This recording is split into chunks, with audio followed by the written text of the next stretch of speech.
Hi, everybody. Welcome to the Enhance Your World show. I'm one of your co hosts, Chris Alba. Larkin will be unable to join us today due to a horse emergency. So we're going to continue the show and we're going to move on. She plans on joining us next week. So I'm looking forward to that. So today's title is How Do You Identify with Life? And, in Hermetics, there's a law that says that life is mental. But we also, through this experience of life, probably understand that there's more to life than just our mental identification with life. But how does the identification with how we see ourselves, how we see others in this world, um, play a part in our lives? And today, that's what we're going to break down and talk about.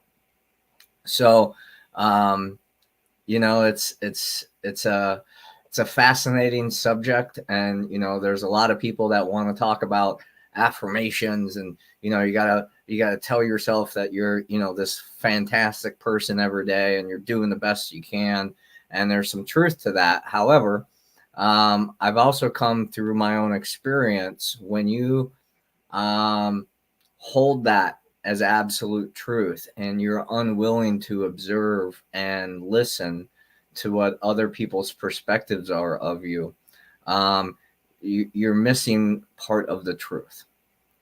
And it's truly my belief that we grow within the relationships that we have with one another, whether it's good, bad, indifferent, um, however you want to define it, right? Because that's part of our identity. But when we're walking through life and um, things are showing up the way we want, it's easy to create a sense of belief that we're being guided, that we're on track, we're on our path, we're walking the right timeline, all those things, right? But when we get redirected, rejected, abandoned, betrayed, all those things are forms of redirection. Um, this is a challenging time for us to really go within and look at ourselves and look at, am I being of integrity between what I think, what I feel, how I behave, and how that's impacting other people. Now, we can't be responsible for other people's emotions. We can't be responsible for other people's perspectives. We can't be responsible for a lot of other things. However, we do have a part that we play in that. And so I believe that between the duality of ourselves and other people, that creates collective truth. And the more we're willing to look at the collective truth of things, the more we will discover our unconscious, our shadow, our subconscious patterning. And this allows us to grow in ways that absolutely, Kim, life is energy. How we identify with that energy helps us move, left, right, up, down, right? And so when I know in my past, I've taken personal responsibility for the impact that I had on other people's lives, on other people's feelings, on other people's things, and going through therapy and counseling and those types of things. I've learned that even though that I feel them as an empathic person, which I believe we're all empathic. A lot of times we block ourselves off from our empathy due to our belief structure. I, on the other hand, was absorbing it all, was taking it all on, and I couldn't process certain things. Things were consistently ruminating and coming up for me, and it's like, how could I have done this different? Well, it's in the past, so it's a lesson. How am I being now compared to that? How am I showing up for myself and other people, the promises, the commitments that I've made, and being able to walk that line is our integrity. When we do what we say we're going to do, we're in integrity. When we create alibis or excuses, or choose not to, and even whether we're not willing to own the accountability of what we said we were going to do versus what we are actually doing, that is our walk. That's our healing. And the more we can come into unity with that, the less frustration, the less resistance, the less stress were created. When we're doing what we can, when we can, with who we can, because we said we were going to. That's living in my belief, the highest truth that we can. Now, things don't work out. There's always divine timing.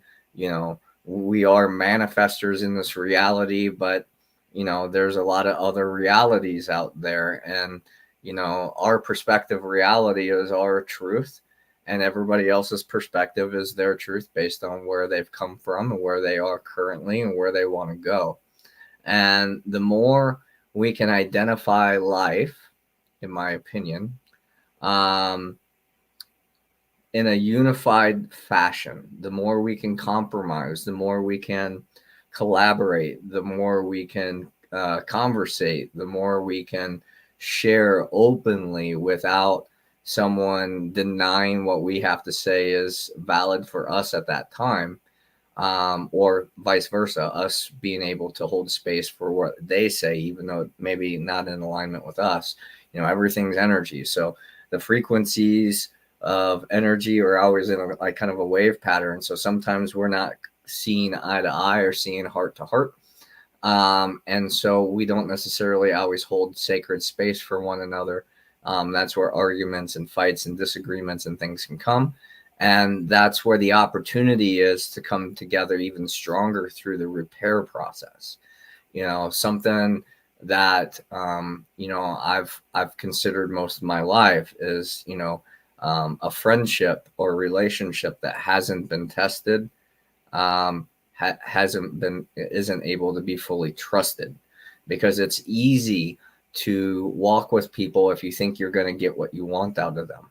It's easy to walk with people that are, that support you, that like you, that encourage you, because your path is similar to them. The challenging part is when you're in different beliefs, right? You have different awarenesses, you have different desires, and being able to walk into those separations, I think would be a good way to look at it, and look for the mutuality. The more we can come into harmony within ourselves, within our relationships, within our life, and that creates more peace. When we can understand where someone's coming from based on their past experiences, their past traumas, their past setbacks, their past whatever it is, when we understand those things, we can hold more compassionate space for their reactions, towards what's going on in life, the drama, all that kind of stuff. And so your identity is really important.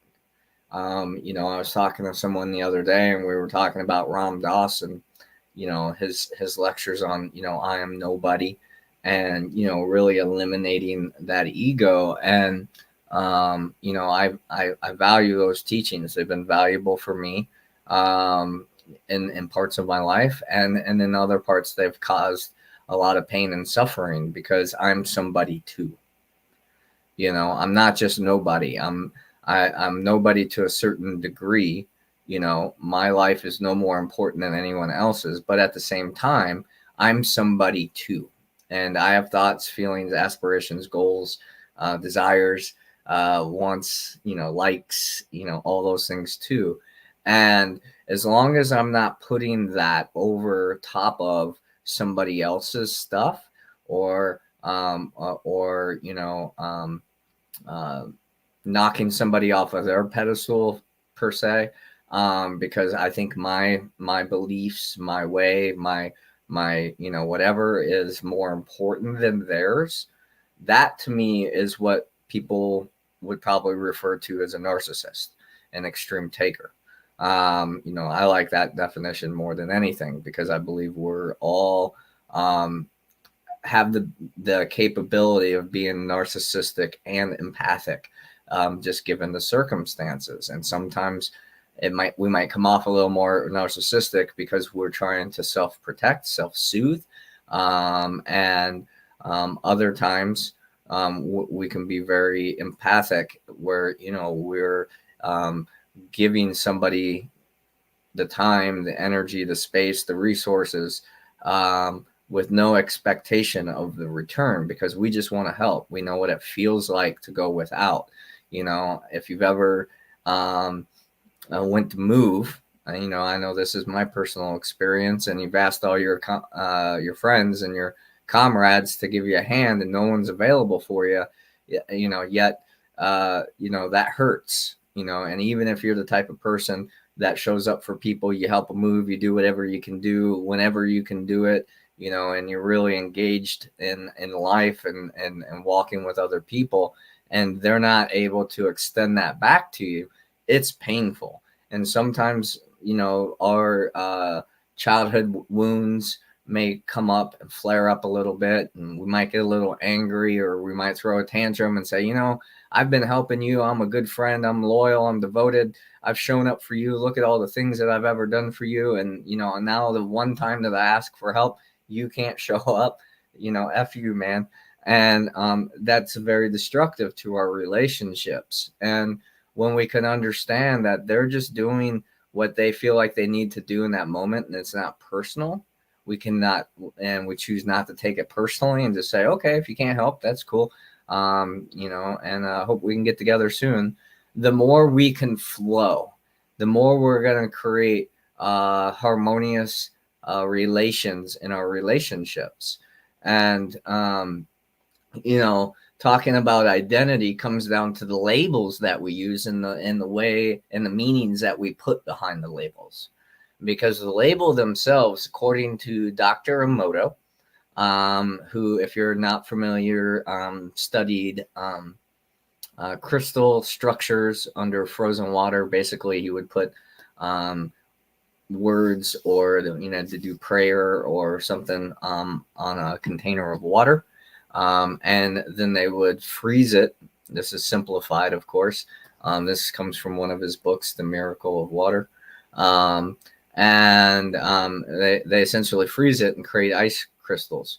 And when you give the water positive, let's say, we're just using this as an example, but positive words such as love and gratitude, they build these beautiful ice crystals. In fact, I don't know if you can see this because of my lighting, but this ice crystal right here is an ice crystal formed by the words love and gratitude. And look how intricate it is, how beautiful it is, how unified it is. And on the flip side of that, if you were to put something like hate and I hate you, whatever, the ice crystals would barely even form, if they formed at all. And what that comes down to, what's that teach us? Well, from my understanding and the teachings of Dr. Emoto, it's all about frequency. And so the interesting thing that he states in this book is, if we were to use, I speak English, right? You guys probably speak English if you're listening to me. But since we speak English, let's say we use the words love and gratitude, and we create these beautiful water crystals, that we can see, right? Well, we're 70% water. So when we're using affirmations, when we're identifying with ourselves, I wouldn't even call them affirmations, but I would call them more of like, you know yourself, you know your truth, and how you identify with yourself is pretty in integrity. And knowing that you're a loving person, but there's sometimes that you can hurt people. We are human. We're not machines. We're not perfect. We can't just put in this genetic code or this programming that's going to make us be perfect to everybody's standards, including our own. So anyway, getting back to the frequency of things. But if we were in Japan and we were speaking Japanese, for example, the word that they use is different than love and gratitude. Right now, I can't think of the word. But and if I don't speak Japanese, so I would probably, have a hard time saying it properly.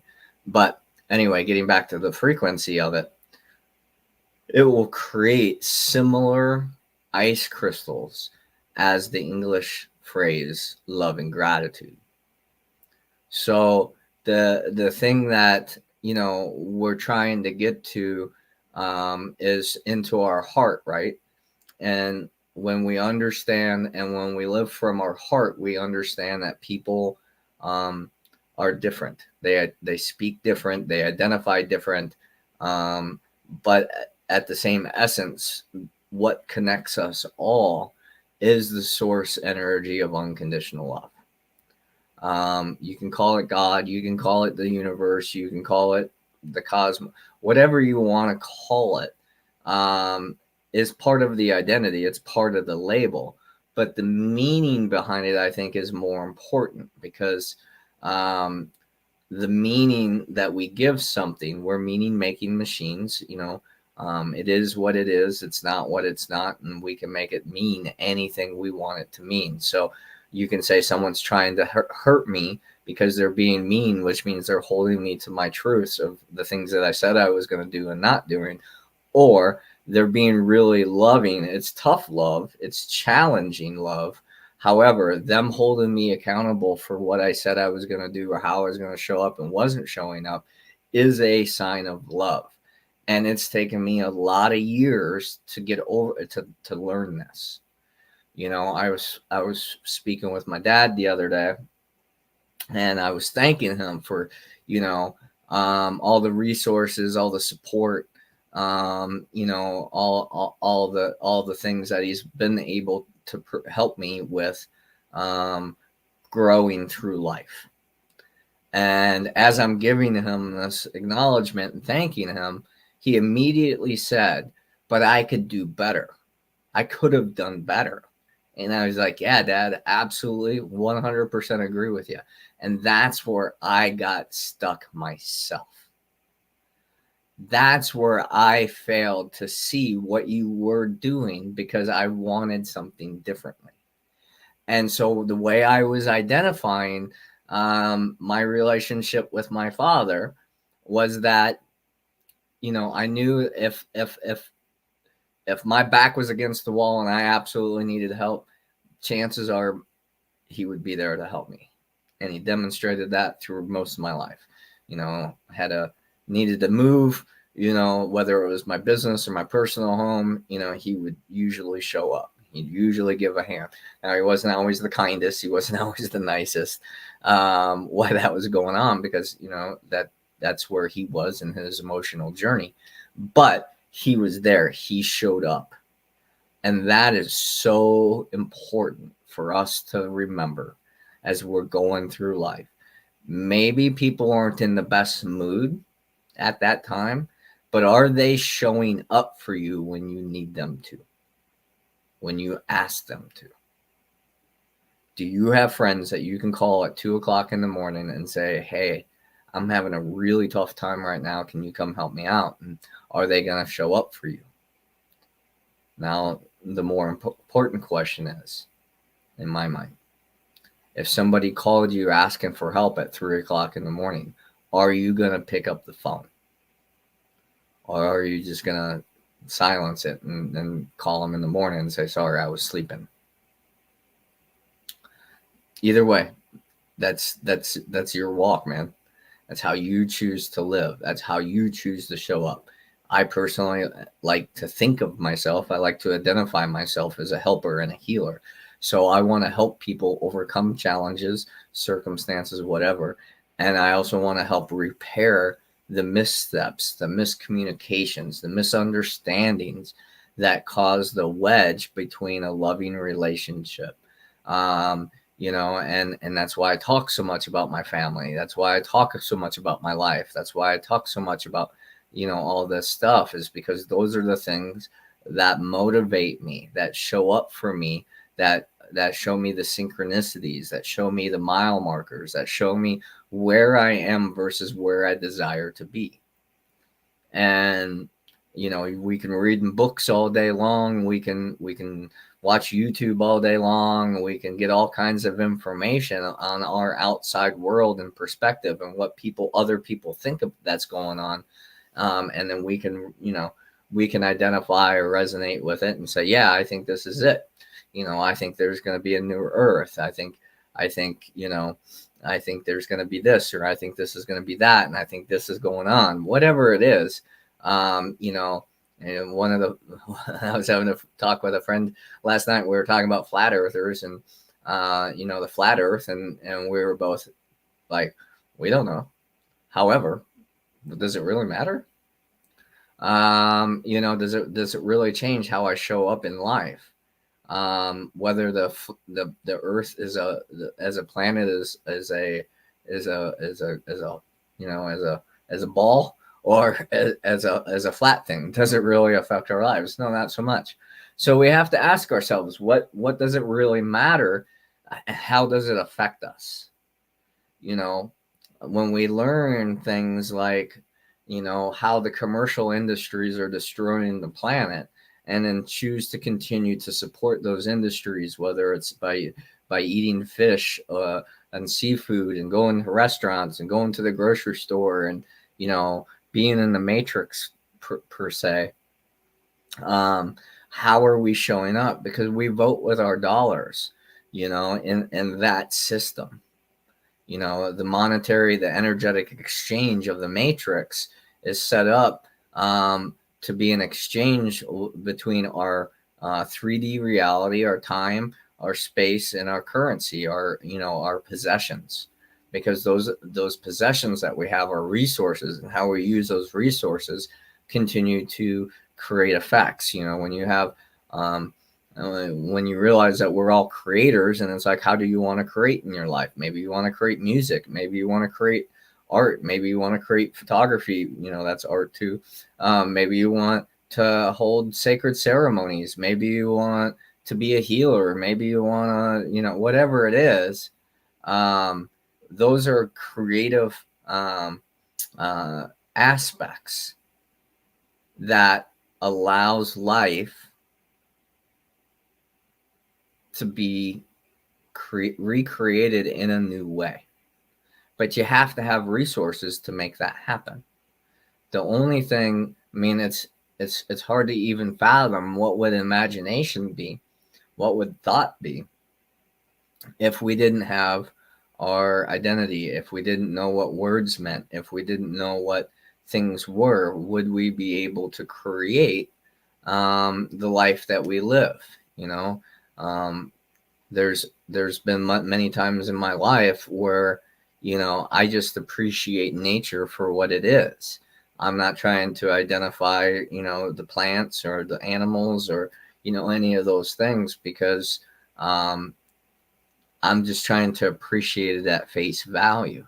Now, when I go to use one of those herbs, one of those flowers, one of those plants, one of those animals, and those types of things, it's important that we have an identity with it so we know what we're doing.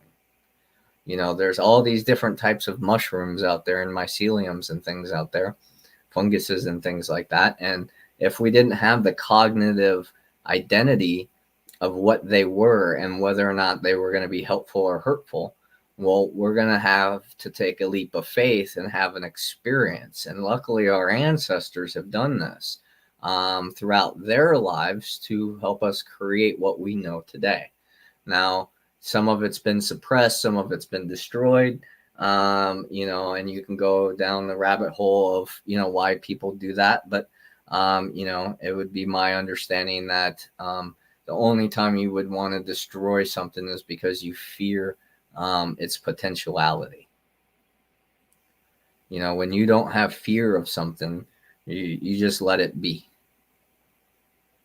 And a good example of this is a bug. Most people, from my experience, when they have a tick or they have some kind of fly or mosquito or something trying to bite them, trying to, feed on them, they're going to kill it. That's part of self-protection. And then there's other of us that will just pick it off and say, here you go over there.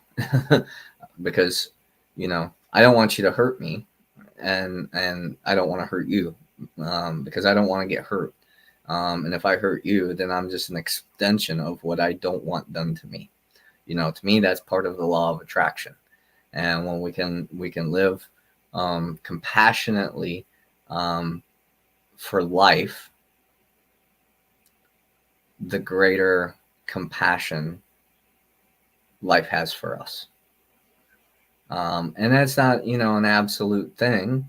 There's exemptions to every rule. But at the same time, when we can live in harmony with the planet, with each other, would there be war?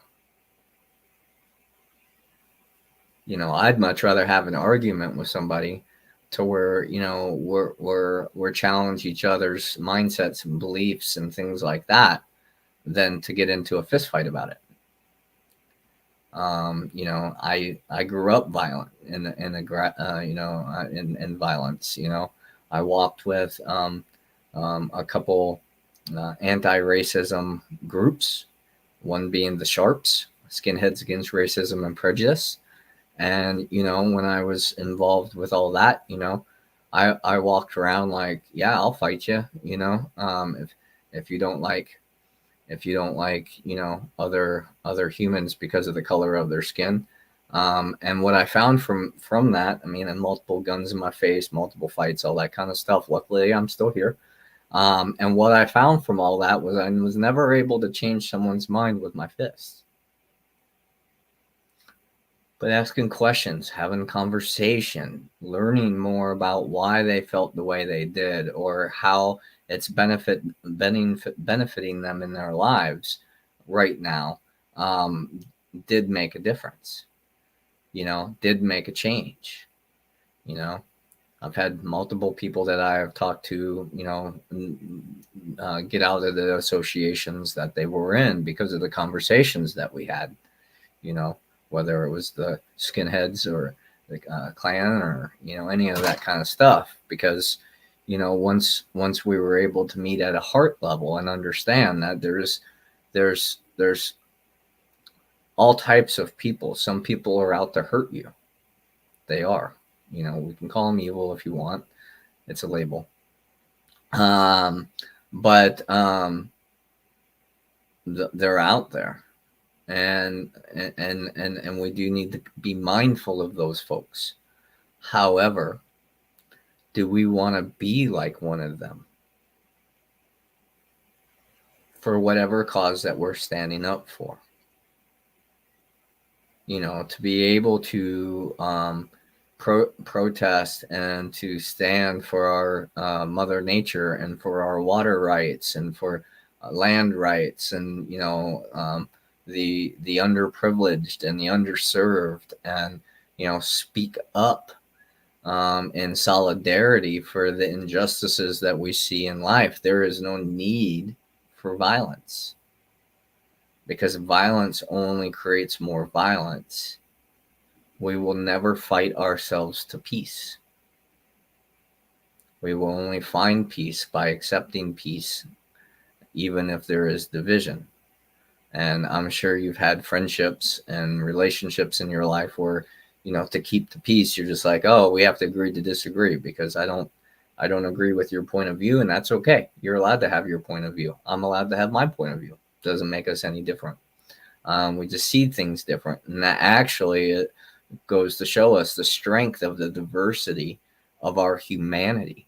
Because if we were all the same, we all thought the same, we all felt the same, we all acted the same, we would be susceptible to so much. The fact that we all discern differently and think differently and act differently and believe differently actually shows the creative force of consciousness. Isn't that beautiful? And that's why I believe, if you've ever seen me do the hashtag unity mindset, that's my vision for that, is to understand that the differences are just dual consciousness, dual consciousness, and those are the polarities. And when we can come together and see whether our pegs match, whether the frequency of where we're at is in alignment, the better off we're going to be. If we were in the third dimension and we were trying to go to, I was trying to go to Florida and you were trying to go to California, and we were trying to take the same car, one of us is going to be super disappointed.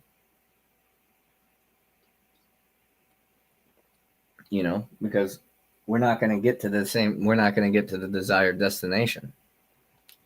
Now, if we had a conversation about it and say, okay, I want to go to Florida, you want to go to California, we can do both, but we're going to have to do one at a time, which is the most reasonable, which is the most logical plan to get there and to achieve both things. Well, now we've just come to an agreement. We've come to a concord. We've come to a compromise where we both get what we want. Maybe it's just not in the same, in the time frame that we were expecting it. And then we get to do it together. And how beautiful is that? And that's what I want this talk to really kind of harmonize on about our identities. Is there's nothing wrong with being identified with where you're at, with who you think you are, how you show up, how you're feeling. Like, those are important. You have to know those things. If you don't know, someone will tell you, and if you just agree with what they say, then are you truly living your life and your purpose? So you have to know who you are, where you've been, and what you want. But at the same time, are you willing to cooperate and compromise and collaborate so everybody gets what they want?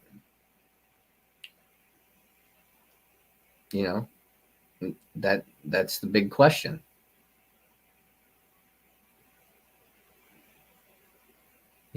And our culture, our Western culture, I think has done a really good job conditioning us to either, one, not know who we are, what we want, what we're put on this planet for, or two, that we're super important and our needs are more important than other people's needs, and that creates competition, and competition is not sustainable. Because if you're always trying to outdo other people so you look better, you're just feeding your ego at that point. And, it can be nice. Absolutely, Kimberly. It is also from our own individual past life experiences that allow our different interpretations of any situation. 100% agree. And I would ask with, that, many of us go through things in life, and then we want to be helpers and healers to get that done, for help other people to overcome those things. And would you say, Kimberly, thanks for sharing, by the way, would you say that allowing for the different interpretations of any situation help us find a unified truth so we could move on in acceptance and peace and love? I'm curious about that.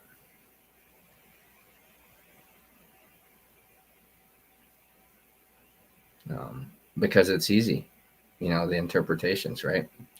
And we all have truth to say. We all have a perspective to share.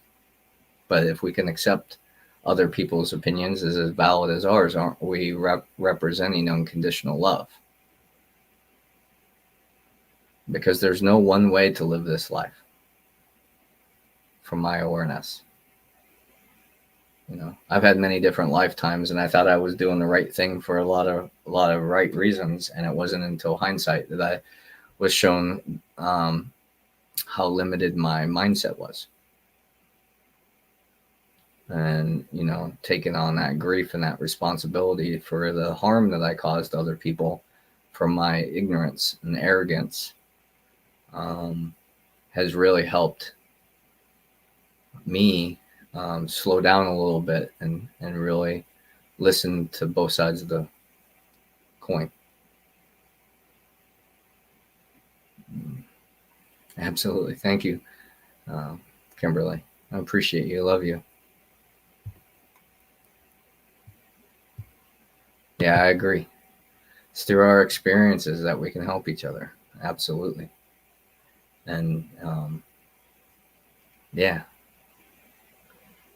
And I would have been lost without my friend Kimberly over the last year. So I'm very grateful for her and being able to have the experiences that we've had together and all the teachings and all the things that she's taught me.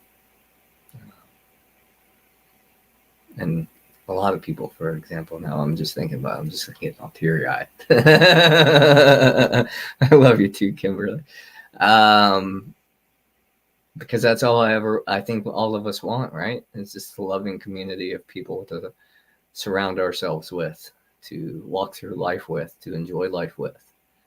And it can be challenging, with all these external things that we're trying to do and all these things we're trying to overcome and all these things we're trying to learn. And, being the best version of ourselves can be challenging because we weren't born with an instruction manual to say this is the best way for you to live. There's a lot of teachings that teach universal truths, and then it's a practice of being able to reflect those truths and those practices in the right timing.